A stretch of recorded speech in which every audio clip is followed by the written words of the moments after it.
Bom dia, boa tarde, boa noite, pessoal. Sejam bem-vindos aqui a mais um episódio do SagaCast, nosso encontro semanal para falar de qualidade de vida, esporte, psicologia e muito mais. E hoje vamos falar um pouco sobre os desafios da arbitragem, né? Como co-host, eu convidei o meu colega de profissão, Júnior, que também é psicólogo, psicólogo do esporte. E hoje temos como convidado um cara aí que foi indicação do Júnior, mas a gente teve que remarcar algumas vezes, mas tipo assim, tudo certo, realmente faz parte da rotina, né? Ele até vai contar um pouco também dessa rotina aí, tanto de árbitro de futebol, como também de árbitro de beach soccer, que é o Éder Marinheiro. Éder, um prazer ter você aqui hoje, a gente conseguir se reunir para esse papo e acredito que vai ser muito massa o nosso encontro. Valeu aí. Boa noite a todos. Como diz você, bom dia, boa tarde, boa noite, né? Então, a Eu que gravação, né? agradeço, né? Eu que agradeço aí o convite. Como você falou, a gente acabou tendo que desmarcar, né, algumas vezes, por conta justamente das situações da arbitragem, né? O meio, às vezes, ele pega a gente de surpresa. Então, a gente acaba saindo por escala muito rápido e a Uhum. gente tem que marcar os compromissos, né? Sim, Como a sim. gente fala, a arbitragem ela é muito sacrificante. Ela sacrifica um pouco a vida do profissional da arbitragem, né? Uhum. Realmente, cara. E sabendo dessa vida sacrificante da arbitragem, eu queria já começar pela pergunta: por que ser árbitro, cara? De onde surgiu esse sonho, assim? Sabendo dessa vida, até que tipo que é sacrifício, é correria. De onde surgiu essa vontade? Então, a arbitragem eu acho que é dom também, né? Como a gente fala de futebol, o jogador de futebol é dom, a arbitragem também é dom. Acho que a arbitragem ela tá no sangue, como a gente sempre fala, o Uhum. árbitro ele tem esse feeling, né? A arbitragem tá no sangue dele. Uhum. Então, a gente aproveita e entra mergulha de cabeça, né, na verdade, né? Aham. Você teve alguma inspiração, tipo algum familiar, alguém próximo assim que era árbitro? Cara, quando eu comecei, sempre tive, né? Que é o Ivo, daí de Aracaju, árbitro de beach soccer também. Foi Uhum. considerado aí algumas vezes o melhor árbitro de beach soccer do mundo. Apitou o Massa. final de Copa do Mundo de beach soccer. Então, o Ivo sempre foi minha inspiração aí, né? Foi ele quem me abriu as portas para a arbitragem dentro do beach soccer sergipano. Uhum. E a gente sempre tem uma referência, né? Lógico que aos poucos você vem ganhando outro leque, né? De inspirações, mas, como a gente fala, inicialmente sempre tem um, né? E foi ele quem me abriu as portas da arbitragem. Excelente. Júnior, você pode interagir também, viu, cara? Eu não expliquei Eu muito como tô, ia funcionar, mas aí, quando tô, tiver pergunta também pode jogar aí, que aí a aham. ideia é de ser uma troca aqui. Para quem não sabe, né, tive a honra e o grande prazer, né, de ter sido instrutor fundamental aí do Grande Eda. E a gente brincava muito, principalmente nas viagens para Aracaju, né, Éder? Os meninos perguntando por que eu não fazia também o curso para árbitro, né? E eu dizia, rapaz, isso aí é só para quem gosta, né? Me deixa aqui na psicologia, porque tem que ter muito amor para, assim, para superar os diversos obstáculos que vão surgindo durante Aham. a trajetória, né? Sim, sim. Cara, eu fui lá instrutor também da escola de arbitragem de Sergipe, né? Nos 2 anos antes do Júnior. E assim, direto os caras chegavam assim, eu sempre tenho uma cara meio séria, assim, quando eu tô, tipo, em trabalho, sabe? Aquela cara fechada. Aí os caras falaram, velho, tu tem uma cara de árbitro. Eu disse, sério? Ele faz o curso, vem fazer o curso com a gente aqui. Eu disse, não, velho. Vejo quanto vocês estão sofrendo aí embaixo desse sol aqui no Batistão. Sabe? 11 da manhã aqui vocês treinando. Mano, desculpa aí, mas acho que não é pra mim não isso aí. A parte física ela é importante, né? Muito, né? E Hoje sim. é muito cobrado, né? A gente sabe que Uhum. existem todos os pilares, né? O técnico, o mental, né? O social e o físico. Mas o físico hoje, devido à dinâmica do futebol, devido à parte física do futebol, ele é muito exigido, né? Dos árbitros, né? Uhum. A gente tem que E, treinar bastante. sim. E é, assim, você no caso começou pelo beach soccer, né? Começou há muito Isso. tempo. Eu tenho 13 anos de beach soccer. Eu comecei em Uhum. 2009. Sim. Meu curso de beach soccer foi em 2009, então foi minha primeira competição. Uhum. E em 2015 eu ingressei no quadro nacional, né, dos árbitros de Massa. beach. Então, de lá para cá eu tô aí no quadro nacional, né, batalhando um espaço aí, quem sabe chegar a Uhum. alguma coisa mais na frente. Mas, e no campo eu sou recente, né? Apesar de Uhum. estar aqui na Várzea há um tempo, a gente chama esse Uhum. campeonato de Várzea, né? no Sim. campo. Ingressei esse ano na federação, né? Fui aluno da escola no passado, aí o Júnior foi nosso mentor aí do Pilar. E aí estamos o primeiro ano aí na Federação Sergipana de Futebol de Campo, né? Uhum. Como está sendo esse primeiro ano? Os desafios Muito estão bom. semelhantes do beach soccer? Percebe algo diferente assim no funcionamento? Então, a dinâmica do jogo é bem diferente, né? Uhum. Mas a regra do jogo ela se aproxima, né? Hoje a FIFA ela aproximou muitas regras, tanto do campo, do futsal, como do beach soccer, né? Então tentando Sim. deixar mais próximo para a arbitragem, né? E isso Uhum. facilitou bastante, né? Facilita bastante. Mas a experiência no campo está sendo única, é como eu sempre comentei com o Júnior, com alguns colegas de curso, tem alguns aí presentes.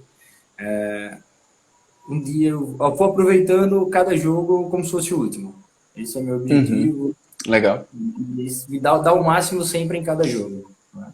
Uhum. Porque a arbitragem, a gente está ali como ser humano, mas poucas pessoas aceitam um equívoco, né, de um árbitro dentro do campo de jogo. A fração de segundos para a tomada de decisão ela é muito rápida, né? Então, a gente precisa tomar uma decisão muito rápida e, às vezes, um ângulo não favoreceu, né? Mas como eu digo, eu amo a arbitragem, né? Estou Uhum. nesse ramo há 13 anos, então estou super feliz e vivenciando cada oportunidade aí também na federação.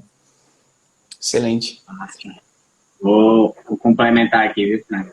Uhum. Ainda nessa pegada sobre as diferenças entre o futebol e o beach soccer, né?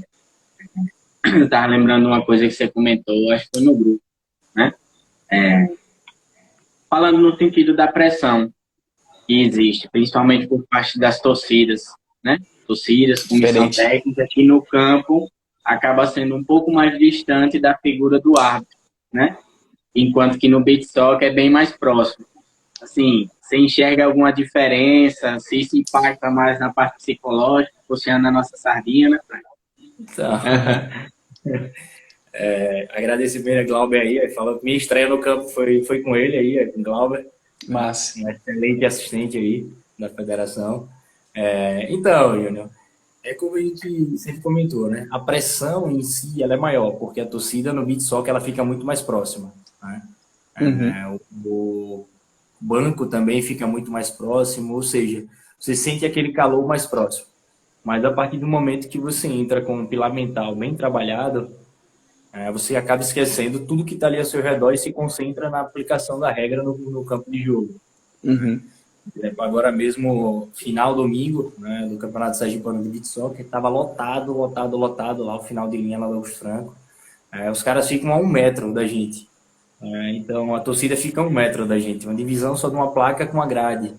Uhum. Então você tem que se concentrar ao máximo no jogo e esquecer. Às vezes acontece de alguém jogar uma cerveja, alguma coisa, mas tipo, você tem que estar concentrado no jogo, porque Uhum. nada pode tirar seu foco dali. E isso é muito importante, que é a parte mental, né? A parte mental ela é essencial. E graças a Deus aí com a ajuda de Júnior no passado, a gente lapidou isso mais, né? E eu consigo esquecer tudo que está ao meu redor e me concentrar apenas no campo de jogo ali. Excelente. E isso é uma experiência que eu acho que, assim, dentro, mesmo do próprio futebol, algumas experiências iniciais podem acabar passando por isso. No meu último ano, que eu estava na escola de arbitragem, a gente foi participar, acompanhar os estágios, né? Que foi, não lembro o nome do campeonato, mas assim, eu fui logo no dia da final, minto, era uma semifinal, porém era o time do bairro lá, que eu acho que era a Copa das Favelas, que de Aracaju. Sim, sim. E o jogo era exatamente o do time do bairro contra o time visitante, que foi o Itabaiana, porque teve alguma coisa, tipo, que o Itabaiana participou da Copa das Favelas, não sei se isso é continuamente, que é o pessoal do Sub-20, né? E assim, no momento do jogo, teve uma hora que o árbitro tomou uma decisão que ia contra o time da casa, mas ele estava seguindo a regra, porém a torcida não ficou satisfeita. E assim, 99% da torcida era do time contrário. Então eles começaram a pular na grade, era uma grade alta, começaram a balançar a grade, gritar: a gente vai matar vocês na saída. E ainda depois começaram a jogar tipo, a cerveja na grade e pingar principalmente no árbitro assistente que estava na lateral deles. O outro estava tranquilo lá porque não tinha arquibancada, só esse lado. E assim, a gente viu muito a atitude, o comportamento principalmente desse árbitro assistente, que, tipo, que ainda era estudante, estava nas suas primeiras experiências ali, mas como ele manteve a postura e a decisão dele o tempo todo. Era todo melado de cerveja, ele enxugava a cara assim e continuava, sabe? No final foi pedido escolta também para conseguir sair de lá, mesmo, mas deu tranquilo, mas assim, é realmente, dá para fazer, é um certo teste, sabe? Realmente eu acredito que foi uma experiência meio que única para ele ali. E meio que eu acho que no Beach Soccer, pelo relato de vocês, deve vivenciar um pouco disso, né? Se ter aquela pressão ali em cima do cara o tempo todo e que, a depender da pessoa, ela pode acabar realmente afrouxando um pouco e indo mais pela torcida, né? Não seria o ideal. Não, como eu falei, né? O trabalho mental ele tem que estar bem Uhum. lapidado, né? Porque são situações que a gente vai encontrar. Porque senão vai acabar sempre aquele comentário, o árbitro é caseiro, né? Porque não vai aguentar a pressão da torcida, né? Então, isso acontece muito, né? Esses comentários. Sim. Mas quando a gente está com um pilar mental bem lapidado, bem trabalhado, eu acho que acontece justamente o que aconteceu com o assistente. Ele terminou o jogo dele, não olhava para a Uhum. torcida, enxugava o rosto, e ali fez o trabalho dele de maneira correta, deu o máximo dele ali, entendeu? Estava concentrado pra caramba, né? E conseguiu realizar o melhor trabalho dele ali. Então, acho que essa questão do pilar mental ele é essencial para principalmente essas tipos de situações. Uhum. Perfeito, perfeito. E é até uma coisa que eu batia muito na tecla no passado, né? Você saber jogar com as ferramentas que você tem, né? Por exemplo, eu sempre dava, durante a aula de controle de jogo, né? Aliada a controle emocional, dava um exemplo de dois árbitros renomados que são bem distintos. Daronco, que é um monstro, né? Incrível Hulk, e o Wilton Pereira Sampaio, que é baixinho como eu, né? E cada um tem a sua forma de controlar o jogo e manter a sua integridade e manter também que os jogadores respeitem a figura do árbitro, né? E até Uhum. vendo a crise aí, né? Eu lembrei, Éder, no torneio que teve ano passado, né? Lá no 28BC, dentro do próprio batalhão, e Jamile, uma assistente da turma do ano passado, marcou o impedimento e o cara lá do mais alto nível do exército foi peitar ela e ela com 1,5 m não se intimidou, manteve a postura, né? Mas, E passou confiança na tomada de decisão dela, né? O quão importante você expressar através do seu corpo, né? Sua expressão corporal, confiança na sua uhum. tomada de decisão, aliada ao controle de jogo. Excelente. Lembro até de umas aulas que eu acompanhava lá que o pessoal tava fazendo a movimentação do assistente, né? E alguns levantavam bem assim, sabe aquela bandeirinha meio morta? Quase levanta ou não levanta, sabe? Aquela, e aí, vou ou não vou? Não tô com certeza. E eu lembro, acho que foi até o Ivanê que tava dando a aula, né? Porque ele falou, olha, levanta. Errou, já era. Mas ou você levanta com convicção, que é isso, tomei essa decisão e pronto aqui, pode até discutir depois, mas levantei. Ou não levanta, cara. Porque se eu ficar assim, e aí, vou ou não vou? Só postura corporal já estragou tudo. Principalmente hoje em dia que é tudo filmado, os caras já vê levantando meio assim, meio capenga, já tipo, ó, tá vendo a qualidade do árbitro que tá aqui? Então, é mais uma pressão, né? Eu lembro que até a gente fez uma vez um encontro sobre isso, porque a arbitragem já vive uma pressão incrível e hoje em dia, todo mundo com o celular na mão em todo tipo de ângulo, aí que é mais complicado. Você acha isso também, Éder? Tipo, em relação Sim, com à certeza. tecnologia? A expressão corporal, ela reflete muito a sua tomada de decisão, né? A sua presença física e a expressão corporal, elas são essenciais para você garantir a sua tomada de decisão. Que às vezes, Uhum. por exemplo, numa situação de penal, você está muito próximo da jogada, você apita muito forte, entendeu? E sua expressão corporal está ali, pronto. Dificilmente o atleta às vezes reclama por reclamar, mas ele sabe, pô, o cara estava aqui em cima de mim. O cara viu tudo. Uhum. Então, o melhor posicionamento, né, a expressão corporal e a parte física, a presença física, isso é muito importante para você garantir a sua tomada de decisão. Né? Isso influencia bastante na tomada de decisão. Excelente. E, Perfeito. Éder, para você, como é Pode continuar. lidar com a pressão de ser árbitro? Principalmente aquela pressão relacionada ao erro, sabe? Acho que é o principal ponto assim, da arbitragem é muito o fantasma do erro, né? Que fica ali agora. Se eu errar, o que acontece? Então, como eu digo, a gente tem que trabalhar bem o mental. os equívocos, a gente nem chama de, a gente chama de equívoco, eles vão acontecer, né? Porque nós somos um, ou três, né? Estou falando do beach soccer, somos dois, mais dois lá de fora, então uma equipe de arbitragem no campo de jogo. Nós somos quatro, né? O primeiro árbitro, o árbitro central, os dois assistentes e o quarto árbitro, então nós somos quatro contra ali no mínimo 22, vamos falar dos titulares, né? 22.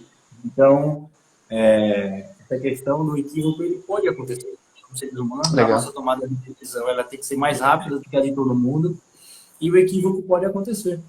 E a forma como eu lido com isso é do seguinte, cara, se eu cometi um equívoco, eu tenho que estar melhor preparado para a minha próxima tomada de decisão, para não cometer um outro equívoco. Não adianta você querer cometer um equívoco com outro equívoco. Aí você vai estar piorando toda a situação.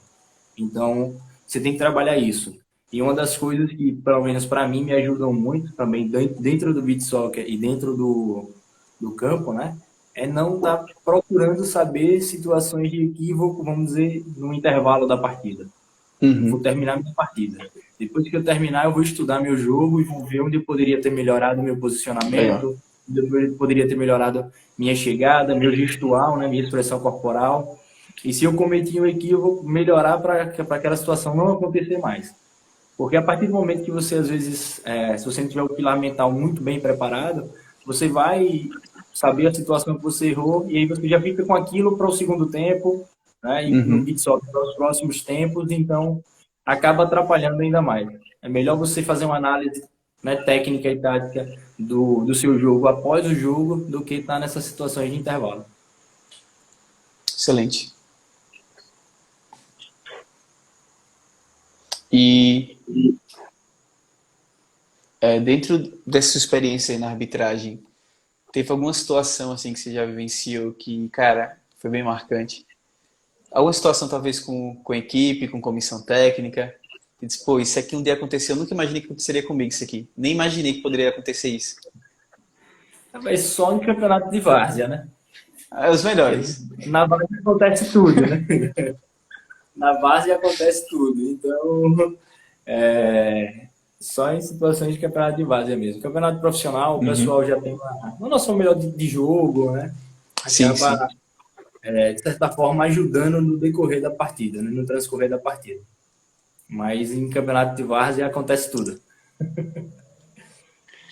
Você acredita que a experiência da várzea ajuda bastante também até a lapidar esse mental, assim, de situações, de enfrentamento do pessoal? Eu faço sempre um comentário. O árbitro que não passou pela várzea, ele não é um árbitro pronto. Ele tem que passar pela várzea, né? Porque a várzea ensina muito. Em todos os sentidos, né? Principalmente no mental. Porque na várzea a gente apita sem segurança, na várzea sem ambulância, você tem que parar jogo por causa de invasão de torcida no campo de jogo. Então, assim, tudo acontece na várzea. Tudo acontece na várzea. Então, assim, a várzea ela é escola para um bom árbitro. O árbitro ele tem que passar pela várzea para saber realmente o que é arbitragem. Massa, massa. Pegando um gancho nisso que você está falando agora, Eda. Na arbitragem, a gente fala muito em 3 pilares, né? Tem que trabalhar junto. O físico, o técnico e o mental, né? Como você acaba de dizer, como eu posso dizer, a consolidação, né?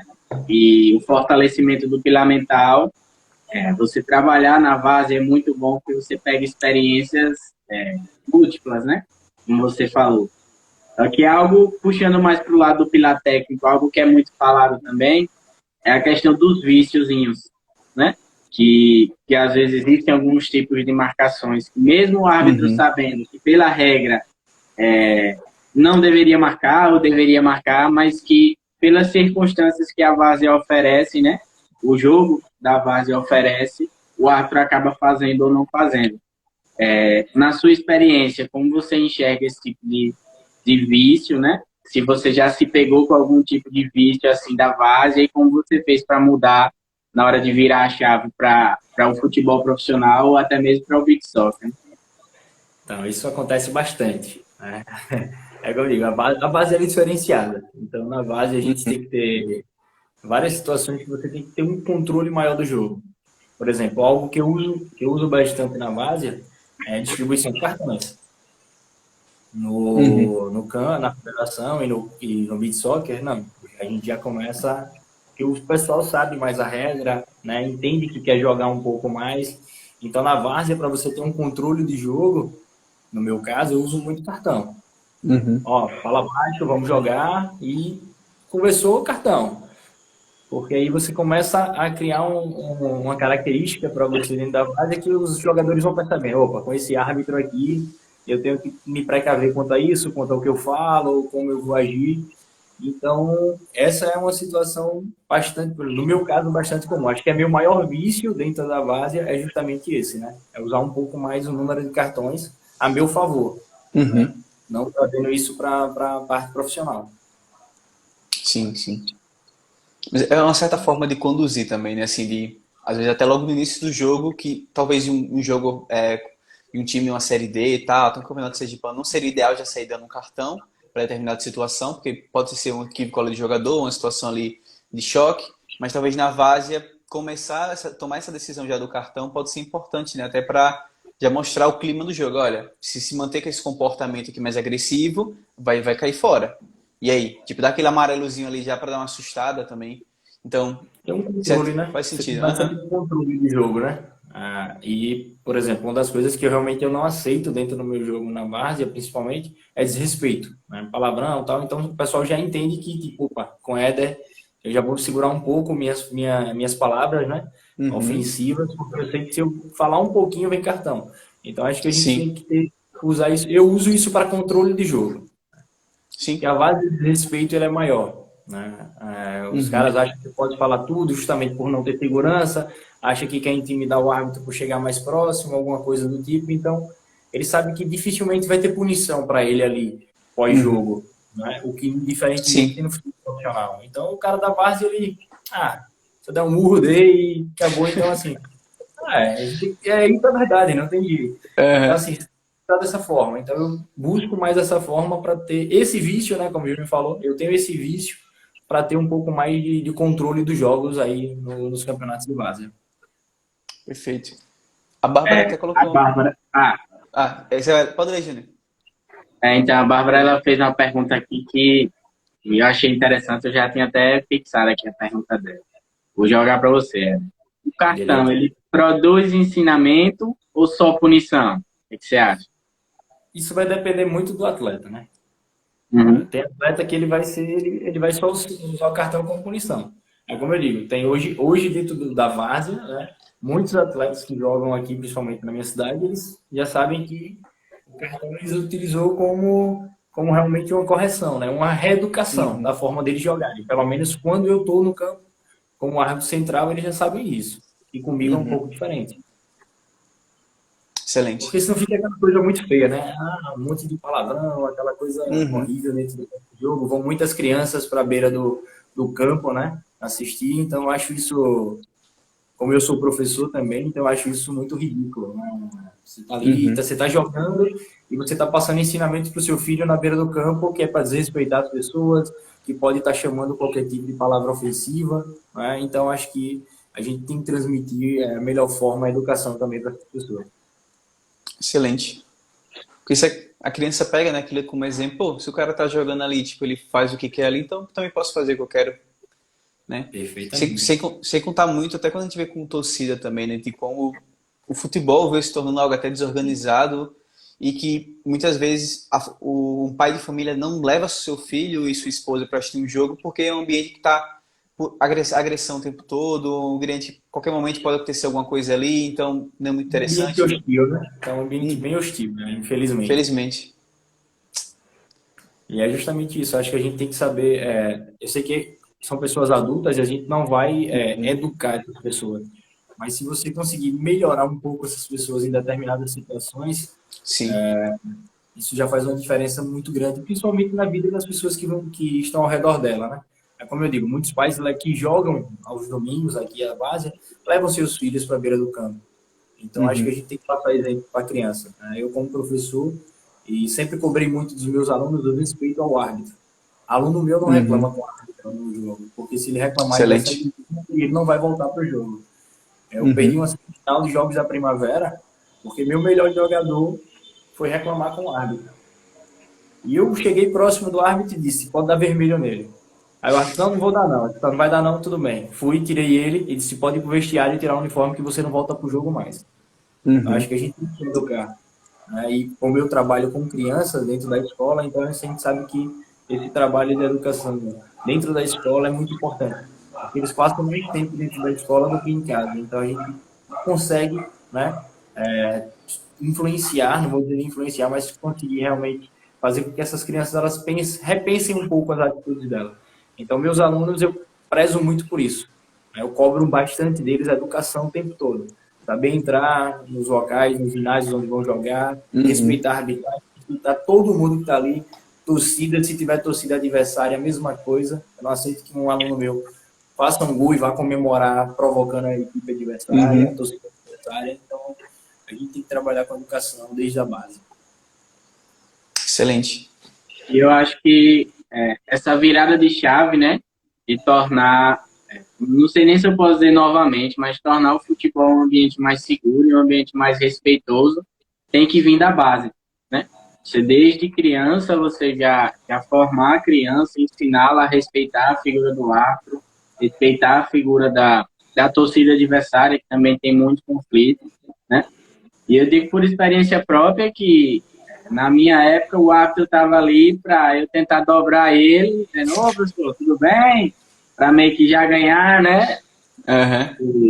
O afeto do árbitro, né? Mas se cobrava alguma coisa contra o time, já era xingamento da torcida, aquela provocação. Então, assim, eu concordo muito com o Éder.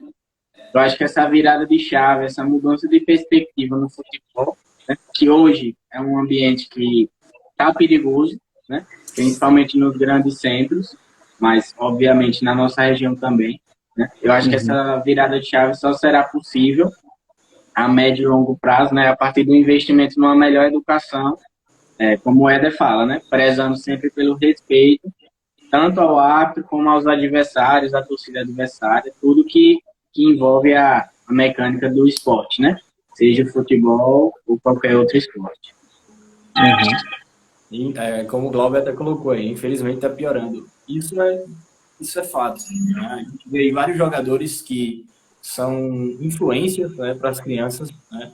E são jogadores, infelizmente, vou até usar uma palavra pesada, de mau caráter, né? São jogadores que não procuram respeitar o público, já que eles recebem para jogar, desempenhar o seu papel e também, né, tem que respeitar todo o público que está ali. Então, ele acaba transmitindo uma mensagem ruim para aquela criança que é torcedora do seu clube.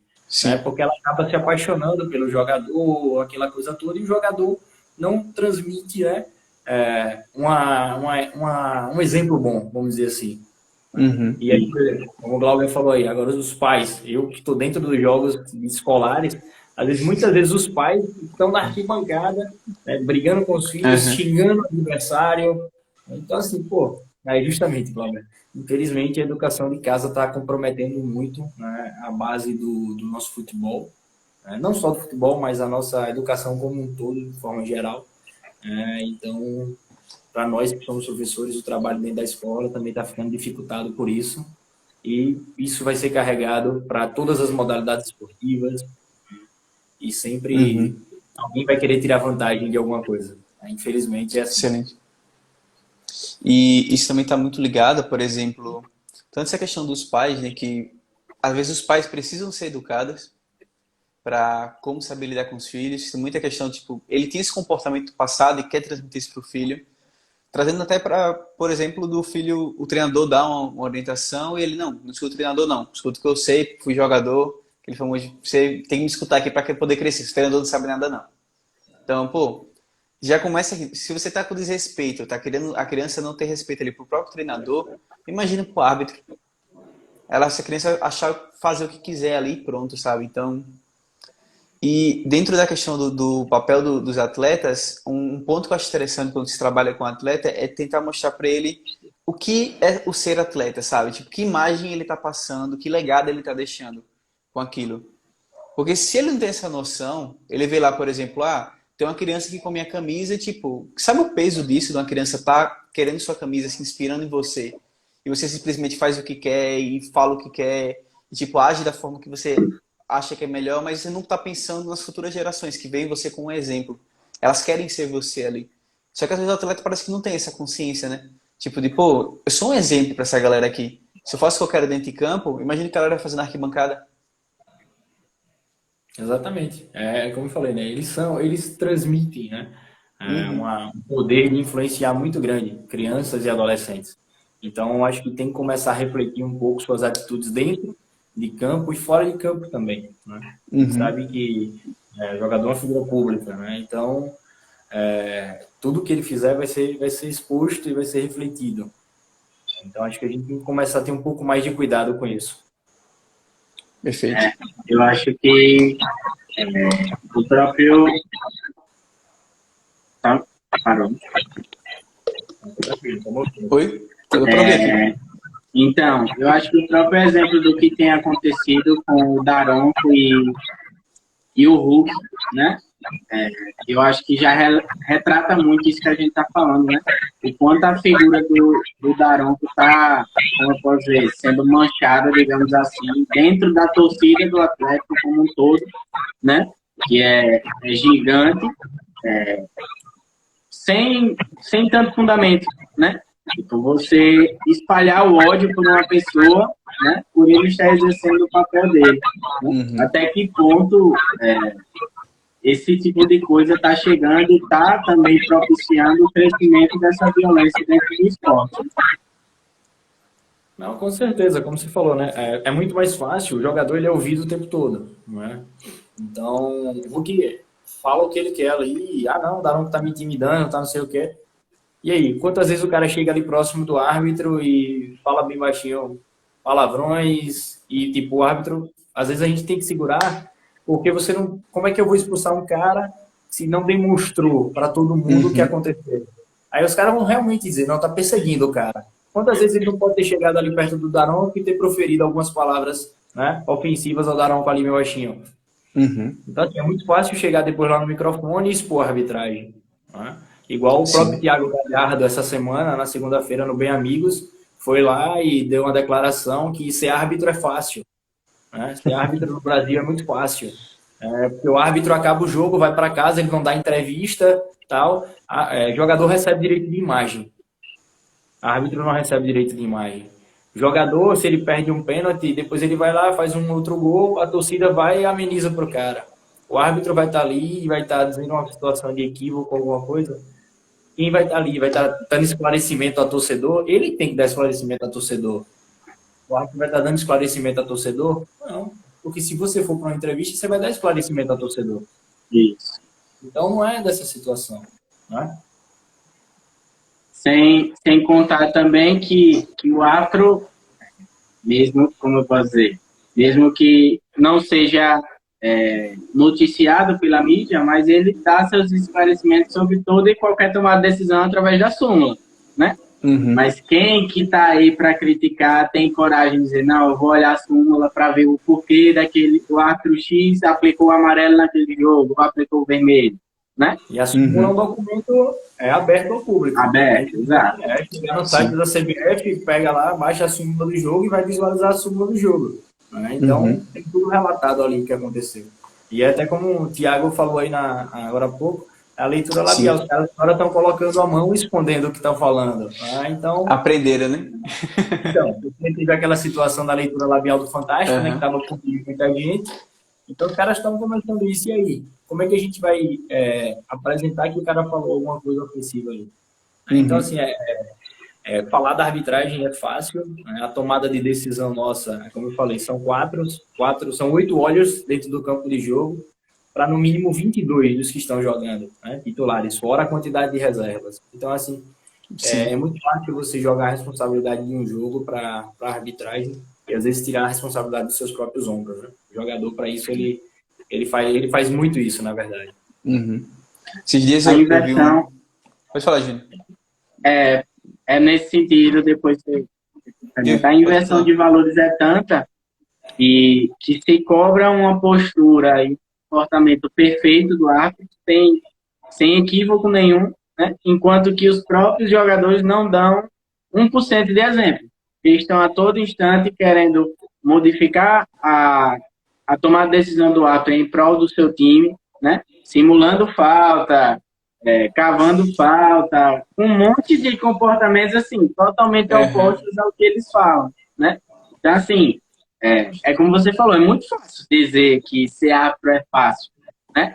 Mas se fosse pegar esses programas, né, televisivos, mudar a vida por um dia, colocar ele para ser árbitro e um árbitro para ser jogador, ele veria na pele o que é você estar ali querendo aplicar a regra do jogo e ter 22 jogadores, né, mais as comissões técnicas e a torcida, cada um querendo que você tenha uma tomada de decisão diferente, né? E às vezes não respeitando e você só está aplicando a regra de jogo, né? Que é uma coisa que envolve também muita crítica sem fundamentação por não conhecer a regra do jogo, né?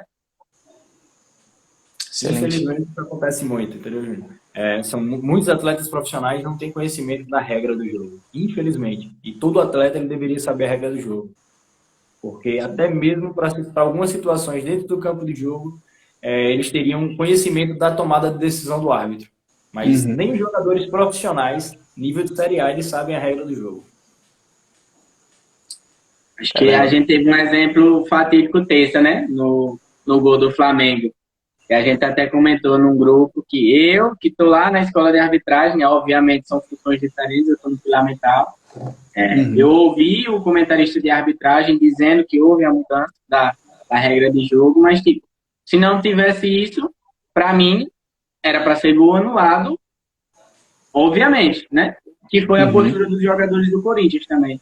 Então, acho que isso reflete muito o que o Éder acabou de falar, né? Mesmo na Série A, a maioria dos jogadores não tem esse conhecimento na regra de jogo. Na verdade, o que acontece? Toque de mão ele é algo muito difícil hoje dentro da regra do futebol, né? Então, assim, os jogadores eles não têm a noção do texto da regra em si. E qualquer toque de mão eles vão reclamar, vão pedir a favor da equipe deles, não tem jeito. Exato. Acho que o caso mais... Não lembro que jogo foi, mas um dos casos que eu lembro lá da escola de arbitragem, até estava nessa aula na questão do toque de mão, era... Eu vi recente, não lembro o jogo, cara. Mas assim, o jogador tava caindo e aí durante a queda ele botou a mão para se apoiar, né? E essa mão que ele botou para se apoiar, a bola acabou tocando. Mas tipo assim, não foi intencional. Realmente ele estava se segurando e a bola acabou tocando no braço dele. Aí começou tipo, o jogo lá, o pessoal pedia pênalti, só que tipo, aí o árbitro não deu. Eu lembro que tem alguma regra assim que fala disso, né? Que mão de apoio não é considerado um toque. Se ele já está com a mão no chão e a bola bate na mão dele, desde que ela não esteja aberta, né? Era a mão que estava topando no chão. Praticamente como se fosse reflexo, sabe, de segurar. É uma mão de apoio lateralmente, e aí não é validado. Não um toque infracional, né? Uma mão infracional. Sim. E até esse ponto que vocês comentaram aí muito dos jogadores não saber, tipo, a regra, é só a gente trazer, por exemplo, para as categorias de base. Não existe um momento lá de uma aula teórica, por exemplo, toda semana eles terem uma aula ali sobre arbitragem, sobre as regras. Não. É treino, é técnica, vamos jogar. E não tem um momento lá, vamos estudar um pouco aqui sobre o jogo, bora entender por que tem essa regra, como essa regra funciona, quando ela é aplicada, como a gente pode evitar, de certa forma. Porque uma coisa que eu acho legal do basquete, eu estava lendo a autobiografia do Kobe Bryant, né? Foi um jogador de basquete dos principais. E ele falava que ele adorava estudar o jogo, a arbitragem, conversar com os árbitros, porque ele descobria formas de como evitar a arbitragem. Então, várias vezes ele fazia coisa que não era permitida, só que ele sabia como evitar aquilo. E como conseguir ficar numa posição, por exemplo, que o árbitro não ia ver. Mesmo tendo vários árbitros, o basquete, o tamanho é menor, mas tipo assim, acho que tem uns 6 árbitros por aí. Então, assim, ele conseguia evitar estudando, né? E isso seria um ponto importante. São 3 árbitros, são 3. Mas isso é o que eu digo. Quando o atleta, ele realmente ele quer crescer. Né? Então, ele tem que buscar tanto o conhecimento de regra, estudar situações do jogo, né? Isso é muito importante para que ele possa se desenvolver. Então, por exemplo, eu faço isso na minha escola. Eu tenho minhas equipes de futsal e eu trabalho a regra e meus alunos estudam a regra do jogo. Perfeito. Então, a gente tem que fazer com que a pessoa tenha conhecimento da regra do jogo. E isso vai ser mais fácil para o desenvolvimento dele dentro da modalidade. E aí você deu um exemplo fantástico de um dos maiores atletas do basquete, né, mundial, e ele fazia isso a favor dele. Né, à toa que foi um dos melhores atletas do basquete mundial. Uhum. Mas esse exemplo que Franklin deu me fez lembrar. Tá um chiado aí vocês ouvindo quando eu falo? Tá tranquilo. Dá para ouvir, mas tem um chiadinho, mas dá para ouvir depois que você fala. Tá. Então, como eu ia dizendo, mês passado eu assisti um programa esportivo que Casemiro, o volante do Real Madrid da seleção, estava. E ele declarou que uma coisa que ele tem para ele há muitos anos foi que, para ele chegar em alto nível, ele teria que agir como um atleta de alto nível. E ele disse que em todos os jogos do Real Madrid, vamos supor, ele joga no jogo das 4 da tarde. O jogo termina por volta das 6. Quando ele chega em casa às 7, 7h30, ele já pega o computador e no e-mail dele já tem uma análise do desempenho dele. E ele falou que ele estuda a regra, ele estuda as situações de jogo para saber onde ele pode fazer uma falta. Ele não vai sofrer amarelo, onde ele tem que fazer a falta, melhor dizendo. E ele trouxe um dado curioso da última Copa, né? Que a gente sofreu bastante. Muita gente disse que se ele tivesse, a gente não teria perdido nas quartas para a Bélgica, né? Mas ele trouxe um dado que eu particularmente fiquei surpreso. Ele disse que na Copa do Mundo ele só fez 3 faltas. 2 delas foram para amarelo. Ele disse que depois que ele começou a estudar, não só o desempenho dele, mas também o funcionamento do jogo, que aí obviamente envolve o texto da regra, né? Ele disse que ele passou a ser menos faltoso, né? E só fazer a falta quando é estritamente necessário. E aí, se for olhar o lado da arbitragem, né? Tanto o lado da arbitragem como o lado do futebol como um esporte, como um espetáculo, né? Se todos os jogadores, ou pelo menos a maioria, tivesse essa visão, né? Se policiar na quantidade de faltas, a gente teria os jogos muito mais fluidos, né? Com bola rolando e que seria muito melhor, não só para quem pratica, como também para quem é árbitro, para quem assiste, né? Para quem é amante de futebol, de uma maneira geral. Excelente. E isso é profissionalismo, né? São poucos atletas no mundo hoje que tem essa mentalidade aí que Casemiro teve. Tem, na verdade, tem, né? Então, até hoje, ainda toda a situação dele. E o futebol tem esses analistas de desempenho. Né? Praticamente todos os clubes hoje, eles têm esses analistas de desempenho. Então, você consegue, de forma mais detalhada, né, toda a análise de cada jogador ali dentro do campo de jogo. E tem uma coisa que semana passada eu fiz uma entrevista, acho que foi a última, que eu fiz com um analista de desempenho, que é lá de Manaus, e ele tem uma empresa da parte de scout, né? Que o que eles estão fazendo hoje em dia é o jogador contratar um analista particular. Que esse analista vê todos os jogos do cara e ele, tipo assim, acabou o jogo, acho que o caso do Casemiro é isso também, tipo, não é nem do time. Porque o do time ele tem muito trabalho para fazer. Ele contrata um analista para assistir o jogo dele todo e passar todo mundo de informação do que ele fez. Tipo assim, o que ele precisa melhorar, o que foi bom, o que foi ruim. Então, tipo, a cada jogo o cara já vai ter toda uma análise particular. Eu achei isso realmente, tipo, o que é um atleta buscar um serviço desse, né? Tipo, eu quero melhorar aqui e eu não posso depender só do que o meu time me traz, né? Então, aí, o que a gente já vê muito, pega, tipo, eu tava assistindo uma entrevista daquele Rodrigo, né, que joga no Real Madrid, ele fala, de manhã tem o treino do Real Madrid e tal, vou ter para casa, dou uma descansada, vou fazer meu treino físico, que eu tenho meu personal particular, vou fazer um acompanhamento aqui com o nutricionista tal, que também é particular. Ele faz todo um extra para conseguir se destacar cada vez mais. Porque ele sabe que, mesmo o time sendo de maior qualidade, assim, tipo, um top do mundo, ele ainda precisa fazer mais. Para conseguir cada vez desempenhar melhor, né? É aquilo, o futebol hoje, não só o futebol, mas o esporte hoje, ele é alto rendimento. Né? Então, além de ser alto rendimento, ele é um produto. A gente sabe que o esporte é um produto. Então, futebol ainda mais, né? Que tem todos os patrocínios, tem todas as marcas ali ao redor do futebol, né? Então a cobrança também é maior. Então é justamente essa a ideia. cara tem que se profissionalizar e buscar o melhor dele. Já que, por exemplo, os Uhum. caras estão recebendo salários muito altos, então eles conseguem trazer isso para o dia a dia dele. Então isso vai Uhum. valorizar muito mais. É o que eu digo, diferente um pouquinho da arbitragem. Além dos caras terem todo o aparato do clube, né, de fisioterapeuta, fisiologista, analista do clube, nutricionista, alimentação dentro do próprio clube, o cara tem tudo isso dentro do clube, ele ainda pode ter os particulares, né? Os personagens, nutricionista especializado para ele, o analista, Uhum. como da empresa do Manaus. Então, ele consegue buscar tudo isso. E o árbitro não. O árbitro não tem esse suporte. O árbitro Uhum. não é um profissional do futebol como um jogador. A arbitragem, o árbitro não é profissão. Então, isso reflete muito. Se o árbitro se machucar hoje, ele tem que pagar por conta própria. Uhum. Fisioterapeuta, personal. Acho que ele quiser estar bem nutrido, ele tem que estar pagando um nutricionista, estar fazendo acompanhamento psicológico. Tudo isso é do bolso do árbitro. Não é dado suporte Sim. como o jogador tem dentro do clube.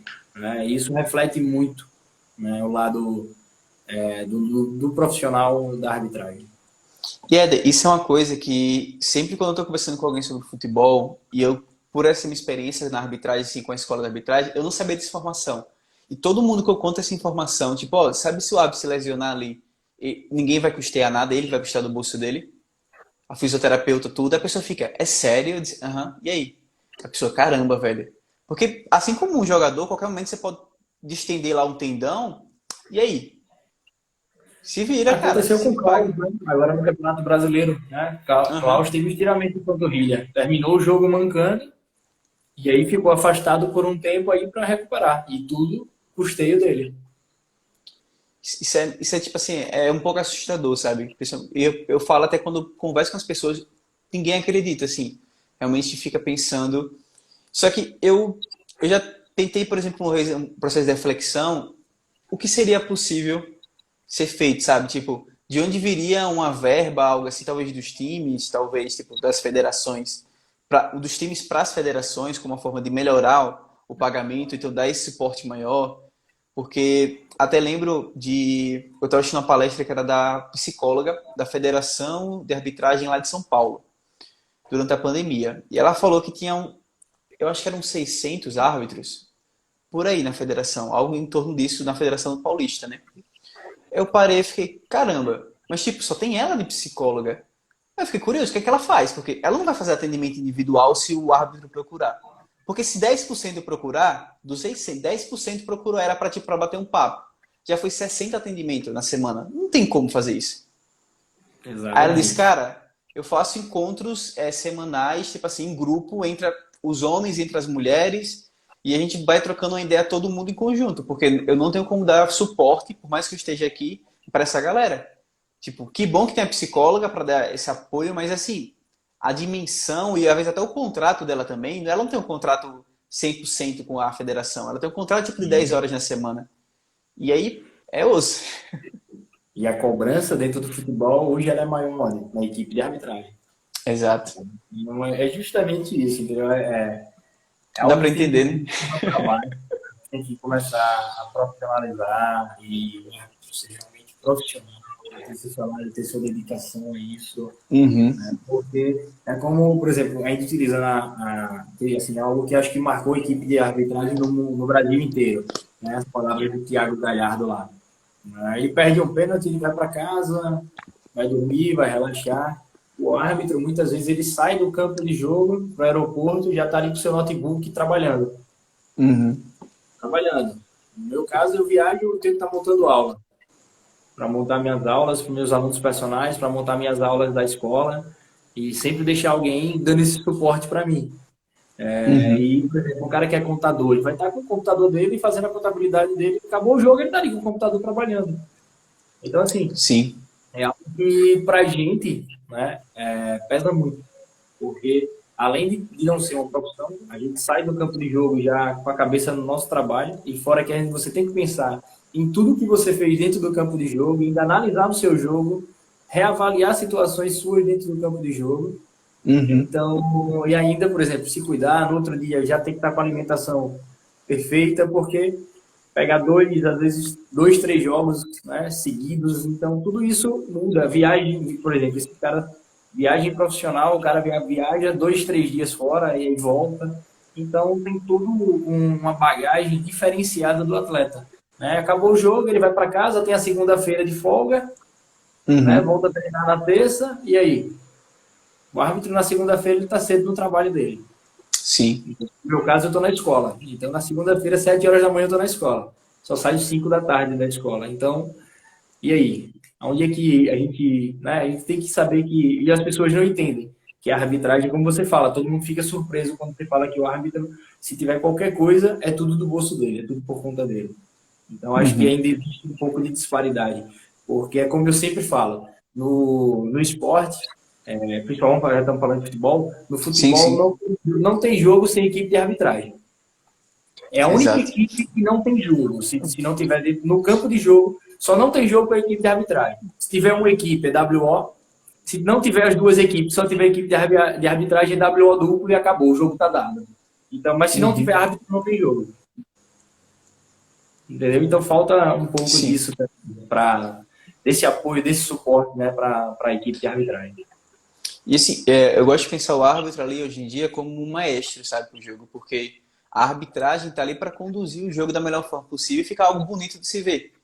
Não fica aquela uma troca de murro, troca de xingamento, sabe? Ter uma explicação para o cara não fazer o que quer, assim, de realmente ter as regras. E para as regras serem colocadas em práticas, precisa do árbitro, né? Por isso que a gente até chama de juiz, normalmente, que é o cara que dita a lei do jogo ali, de como vai funcionar, mas que é mega ultra necessário, porque senão não teria jogo.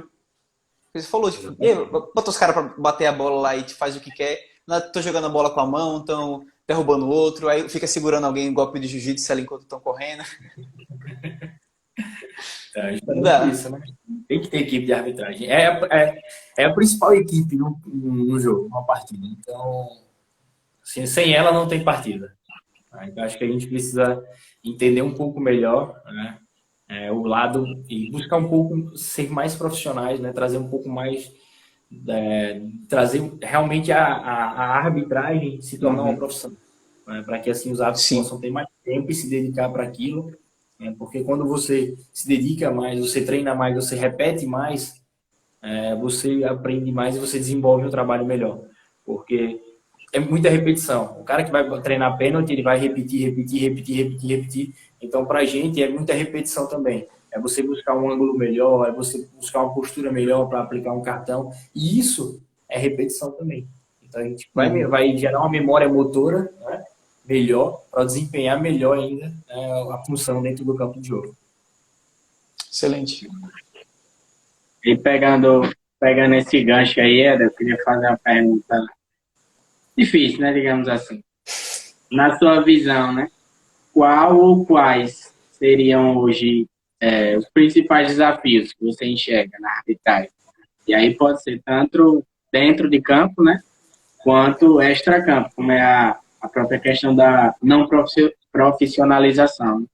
Uhum. Acho que o primeiro é esse, é a questão de não ser uma profissão, né? Então, acho que os atletas hoje estão recebendo salários altíssimos, como estamos falando agora de Série A principalmente, né, salários altíssimos, e isso fica visível agora na Copa do Brasil, na final da Copa do Brasil, teve que a premiação foi mais de 60 milhões, né, e o valor do árbitro foi 7 mil e pouco reais pelo jogo. Então, assim, Diga aí. né, é uma disparidade muito grande, né?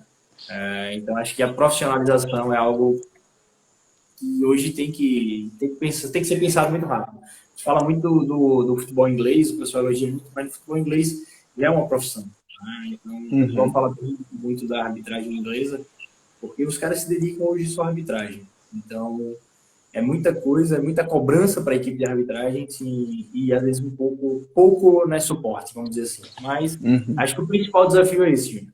O principal desafio hoje da arbitragem é você ter capacidade de se dedicar exclusivamente à arbitragem. Porque isso vai trazer melhores resultados para você enquanto árbitro também.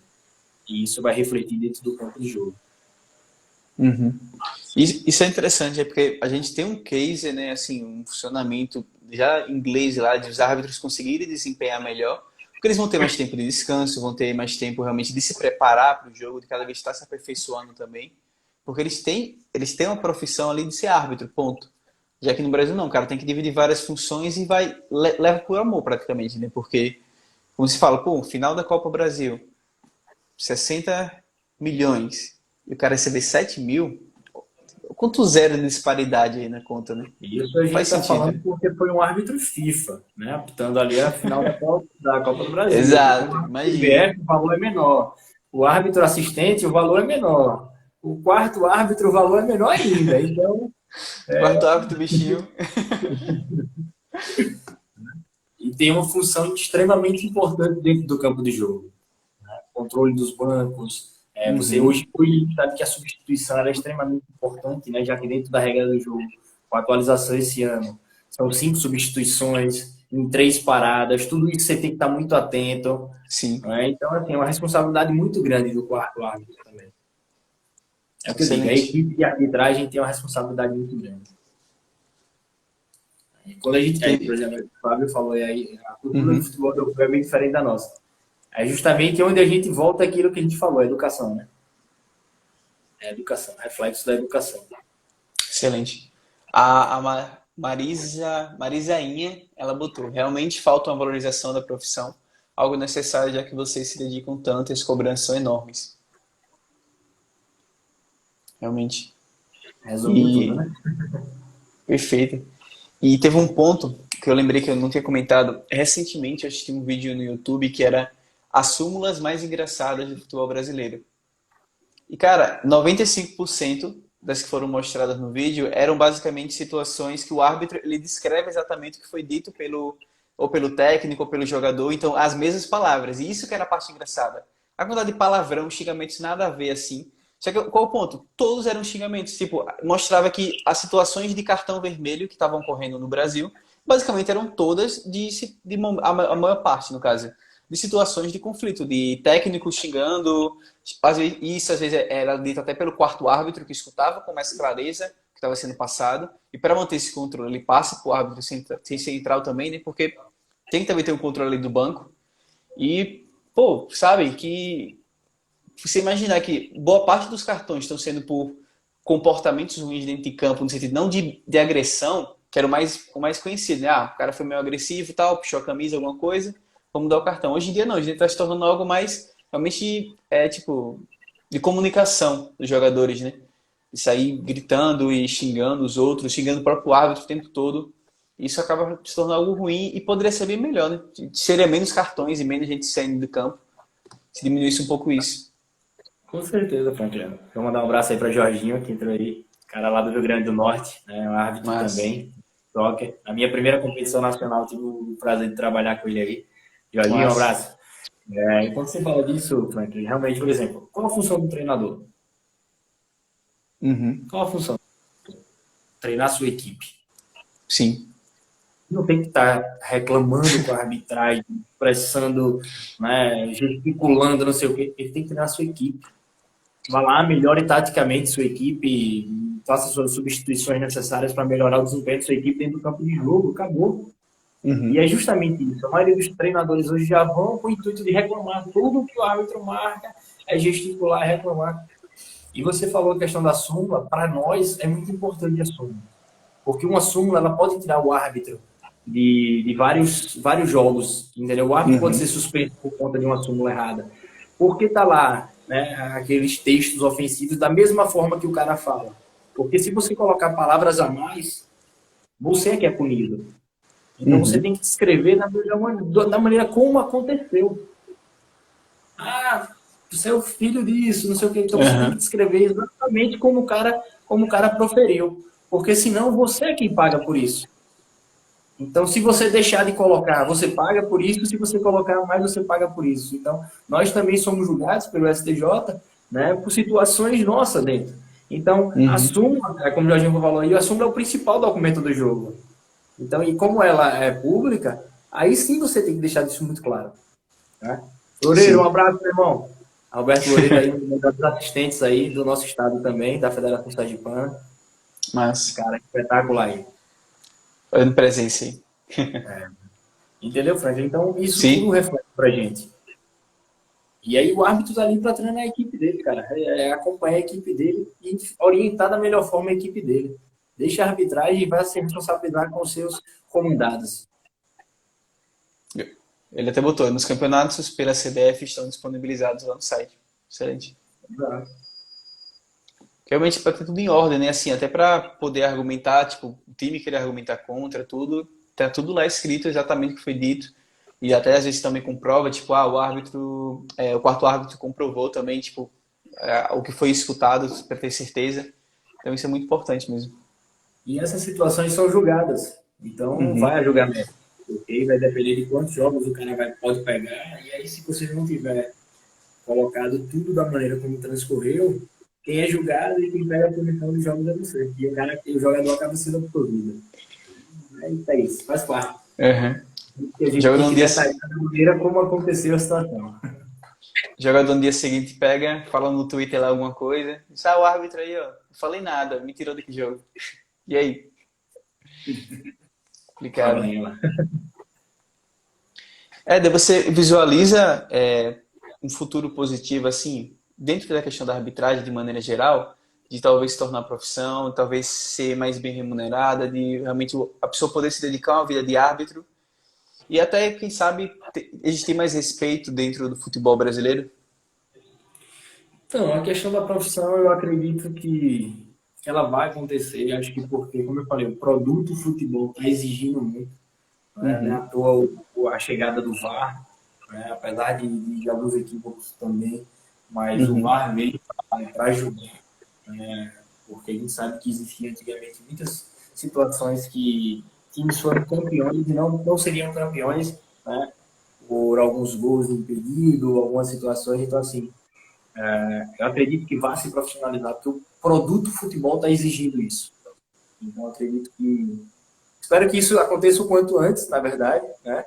uhum. Mas eu acredito que mais lá na frente vai se profissionalizar e o árbitro possa se dedicar ao máximo aí à sua profissão, vamos dizer assim, né? A arbitragem, e melhorar cada vez mais seu desempenho dentro do campo de jogo.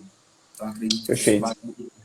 Quanto à questão da educação, né, a questão dos atletas, eu acho que isso aí acho muito improvável, mas Gerações vamos lá, futuras, quem sempre vai sabe? ter alguém plantando coisas boas, né? Eu digo, sempre vai ter algum treinador plantando coisa boa, sempre vai ter alguém Uhum. que vai estar ajudando aí, né, as melhores formas dos alunos, dos seus atletas, né, principalmente das categorias de base, se comportarem dentro do campo de jogo. Sempre tem alguém. A gente sabe que Uhum. a gente passa aí pelo futebol, sempre vai ter treinadores que vai olhar para o jogador de olho feio porque ele reclamou com a arbitragem.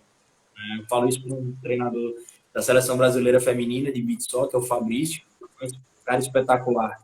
É um cara que não Uhum. aceita a reclamação de um atleta. Você imagina, é treinador da seleção brasileira feminina de beach soccer. Então, o cara é fantástico, uma pessoa fantástica, entendeu? E profissional fantástico. Então, a gente tem que falar das pessoas boas. Então, acho que isso também a gente vai encontrar nas categorias de base, um ou outro. Mas a grande Uhum. maioria, infelizmente, vai, como o Júnior falou, tentar ludibriar a arbitragem, né? O treinador já vai estar ali induzindo aos meninos um mau comportamento dentro do campo de jogo. E, assim, essa parte eu acho que a gente vai ficar aí um pouco a mercê. Uhum. Perfeito. Eu estava até recentemente, eu estava num encontro assim com o pessoal da psicologia, e aí tinha uma profissional que trabalha numa equipe grande e tal, com jogadores sub-20, não sei se é equipe Série A, né? E aí perguntaram qual teria sido, tipo assim, uma das maiores dificuldades dela. Ela tinha como falado que, assim, ela estava tentando investigar essa questão de comportamentos racistas, homofóbicos, poderiam estar ocorrendo ali. E ela percebeu que, assim, entre os jogadores não tinha isso. Eles realmente, ela disse que essa geração que ela estava trabalhando ali, eles vinham com a cabeça legal, tipo assim, porque, por exemplo, tem alguns dos meninos, tinha, por exemplo, 100 jogadores. Tem uns que tinham duas mães, tem uns que tinham dois pais. Então, ela pensou, e aí, será que pode estar rolando algum bullying, alguma coisa do tipo aqui? E ela percebeu que não era o problema. Porém, quando ela foi avaliar melhor, o que aconteceu? Os treinadores influenciavam e traziam essas falas mais racistas, mais homofóbicas para os meninos o tempo todo. Então, e ela tentou conversar com eles falando que, ó, isso não é positivo, tal, isso pode se refletir em campo. Só que os caras, não quero nada disso aqui, tipo, não ligava muito, sabe? Como se tivesse mantido a mente deles fechada e ela ficou um certo com medo, porque ela não estava conseguindo orientar esse treinador Ele, obviamente, ele escuta ela ou não, é a opção dele, mas por mais que os meninos estivessem com a cabeça, tipo, ó, a gente não vai fazer isso, não vai sair ofendendo o árbitro, não vai sendo racista com ninguém, não vai sendo homofóbico, mas o treinador meio que estava impondo isso, sabe? Então, a gente vê como tem esse choque de geração e como vai sendo passado, né? A gente falou lá no início, tipo, a questão dos pais, passar isso para os filhos, o próprio treinador ser desrespeitoso, alguns atletas hoje em dia ser. Então, com um reflexo, né, tipo, de gerações que alguns fazem coisas boas, né, mas alguns levam coisas ruins para as novas gerações e isso é meio complicado. E diante dessa perspectiva que você falou, a gente sabe que isso, infelizmente, vai continuar acontecendo. Um relato recente foi no futebol carioca, né, de uma menina que a gente sabe que as meninas, para poderem, né, chegar a algum lugar, elas vão estar jogando entre os meninos. E lá no Rio, até o sub-15 não tem futebol feminino, as meninas jogam misturada com os meninos. Então era treinador reclamando com a arbitragem, mandando a atleta chegar mais duro na menina, os pais da arquibancada falando que futebol é para homem, mulher tem que estar no fulano e tal. É à toa que um dos atletas, a menina, uma jogadora espetacular da equipe do Botafogo, deu uma da outra equipe, deu uma entrada na menina que fraturou a clavícula dela. Sim. Então, assim, sabe que dentro dessa perspectiva, como você falou, do racismo, da homofobia, a gente sabe que entre eles tem diminuído, até porque eles sabem que existem hoje punições mais severas também. Então acaba intimidando um pouco. Mas quem está por fora, um treinador, o pai, então acaba estimulando, né, infelizmente, esse tipo de situações dentro do campo de jogo. E aí é onde a gente fala, a educação vem de casa, vem de berço, né? Então, nós, professores dentro das escolas, a gente tenta lapidar, tenta ajustar na melhor forma, mas o que vem de casa fica difícil de você mudar. Excelente. O Jorginho botou um comentário aqui. Infelizmente, muitos problemas são jogados para a arbitragem. Nenhum VAR, o árbitro vê em paz uma coisa que ele vai revisar e tirar as conclusões. Quem não vive a arbitragem não tem ideia da pressão. Exatamente, é pressão o tempo inteiro. É pressão o tempo inteiro. Porque qualquer situação vai trazer para a arbitragem. O time pode jogar mal pra caramba, como for. Tava tomando 3-0, mas aí teve um penal que na interpretação do árbitro não foi para quem foi. Não, nós somos prejudicados pela arbitragem, entendeu? Joga a responsabilidade do jogo inteiro para a arbitragem. Né? Vai treinador, entrevista, né, coletiva, jogador, só falar da arbitragem. Então, pressão o tempo todo. O Jorginho falou aí, tá assim de baixo, pressão o tempo inteiro. Tô aqui, Jorginho. Não me conhece, fui instrutor do Filamental do Éder ano passado na escola da arbitragem. Ele está de prova aí. Ano passado, quando eu entrei mais a fundo no mundo da arbitragem, eu dizia direto aos meninos: quando você entra no mundo da arbitragem, você não critica mais o árbitro como você fazia antes. Sempre fui um amante de futebol, sempre torci para vários times aqui, a nível estadual, a nível nacional, internacional. E quando tinha um lance assim, como o Éder falou, né, o time ganhando 3-0, vinha um pênalti, não dava, começava a xingar, mas depois que eu entrei na arbitragem como instrutor do Filamental, eu vejo assim, o árbitro não marcou, eu já sei o que pode estar por trás, todo o contexto difícil que ele passou, desde a sua formação, como também o impacto que diversas circunstâncias exercem sobre eles, né, sobre vocês, árbitros, dentro de campo. Então, assim, acho que só quem vivencia, né, como o Jorginho e o Éder falaram, sabe o que é. Eu tenho só um spoilerzinho como professor, né, e já dá para ter essa medida de que é muito difícil mesmo. Realmente para quem é profissional, para quem se esforça, principalmente para quem ama a atuação como árbitro. Excelente. Só ver se teve alguma pergunta que eu pulei aqui. Acredito que não. Não, pergunta não, só tiveram uns comentários. Então, beleza. Acho que é por isso. A gente já trocou uma ideia boa aí, já mais de hora aí, batendo papo. Fiz as perguntas que eu tinha pensado aqui. Então, Éder, cara, muitíssimo obrigado por ter aceitado. Você contribuiu muito aqui para a discussão hoje, aqui, trouxe muitas perspectivas legais assim, dentro da sua profissão, desses seus anos aí já na arbitragem, tanto no beach soccer agora como agora no futebol. Também no futebol de várzea, né? Daquela experiência sensacional. Cara, muitíssimo obrigado mesmo por ter aceitado. Foi muito bom ter você hoje aqui. Cara, eu que agradeço, né, o convite, né, a oportunidade. A gente está falando um pouquinho de algo que, como ele diz, árbitro ama o que faz, né? Então, falar um pouquinho do que eu amo, né, falar um pouquinho da minha experiência de vida aí dentro da arbitragem. Agradecer ao professor Júnior aí, que foi um cara que me ajudou bastante ano passado, né, como eu disse, a lapidar ainda mais meu pilar mental. Então, e sou muito grato a ele, ele sabe disso. Né? Então, mais uma vez, muito obrigado a você, a todos que tiveram presente aí, debateram, o Jorginho, o Loureiro, o Glauber, que ficou aí com a gente. A nossa árbitra FIFA acabou de entrar aí, Thaislaine Mello, a árbitra FIFA do nosso estado aí.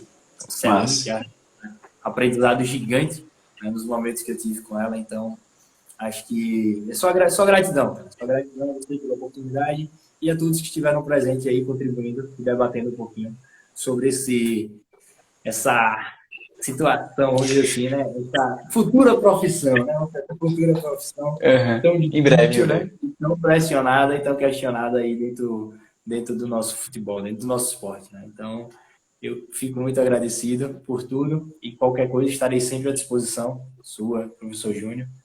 Para qualquer coisa a gente pode conversar. Se vocês quiserem falar de arbitragem, né? Então, estarei sempre à disposição de todos vocês aí. Muito obrigado a vocês pela oportunidade. Que bom. Júnior, valeu também pela participação aí, cara. Você aí me ajudou aí como co-host hoje aí da entrevista. Valeu aí sempre. Sempre que precisar, sabe que eu vou chamar você também, então tamo aí. Ó, Então, um abraço aí para Bruno aí, que também é assistente nosso aí, né, Júnior? Foi irmão aí do Bruno também, do ano passado. De Júnior do ano passado. Assistente também aí do nosso estado. Né? Um abraço aí para Bruno, grande assistente. Então, galera da arbitragem peso hoje aqui, né? Porque a galera assim, te fala que a união faz diferença. Né? Então a gente sabe que tem pessoas que não são tão unidas, né? Infelizmente, como na vida, tem gente que quer passar por cima de outras, mas que na arbitragem você faz muitos irmãos. Eu tenho um leque aí de pessoas que eu carrego comigo no meu coração, que frequentam a minha casa, né? Que a arbitragem me deu. Então são pessoas que a gente sabe todas as dificuldades que nós passamos dentro da arbitragem, então a gente se ajuda muito e realmente, né, pega na mão e leva o outro. Então acho que a gente tem que valorizar todo mundo. Né? Então essas pessoas que estiveram presentes aí na live, com certeza são pessoas, Bruno, o Jorginho, o Loureiro, a Thaislaine, então são pessoas que sempre contribuíram muito, né, e vão contribuir aí. Perfeito. Excelente, excelente. Perfeito. Gostaria de agradecer também, mais uma vez, o convite, né, para estar falando aqui. Agradecer a Éder também pelas palavras, pela presença. A gente teve uma galera boa que entrou do ano passado aqui. Teve Denis, logo lá no começo, Elias, o Fábio agora, que está participando bastante do chat, é da turma desse ano. Agradecer a todos que participam aqui. É um prazer estar aqui, né, bater esse papo bacana com vocês sobre arbitragem, psicologia, tudo que está envolvido. E me coloco à disposição também, sempre que precisar, bater um papo. Estamos juntos, sabe disso. Tamo junto. Valeu, galera, todo mundo aí que acompanhou. O pessoal tá entrando agora, mas a live já tá acabando, tá? Vocês podem ver a gravação, depois vai ficar disponível aí. E boa noite a todo mundo e a gente se vê no próximo encontro, beleza? Valeu aí, bom fim de semana para todo mundo também. Bom trabalho, acho que o Éder talvez trabalhe aí final de semana, né? Cara, árbitro é assim, você trabalha todo dia, cara. Tem escala no final de semana. Pois é isso. Vou esperar o convite para ir prestigiar um jogo seu aqui no Sergipano, Éder. Vamos trabalhar para isso, né? Vamos trabalhar para logo. Show. A gente tá podendo. Agora vai começar a segunda divisão, né? Do nosso estado. Então, amanhã está começando a segunda divisão, já tem aí alguns jogos, né, espalhados pelo nosso estado. Na terça-feira, vou estar atuando como quarto árbitro aqui no jogo Curitiba e Amadense, né, aqui na nossa cidade, Itabaiana. E, Júnior, quando eu estiver de central, eu levo você. Você vai no meu jogo de central. Boa. Vou sim, com certeza. Show. Ei, vamos lá, valeu aí. Vou fechar aqui a live, beleza? Beleza. Tchau, tchau.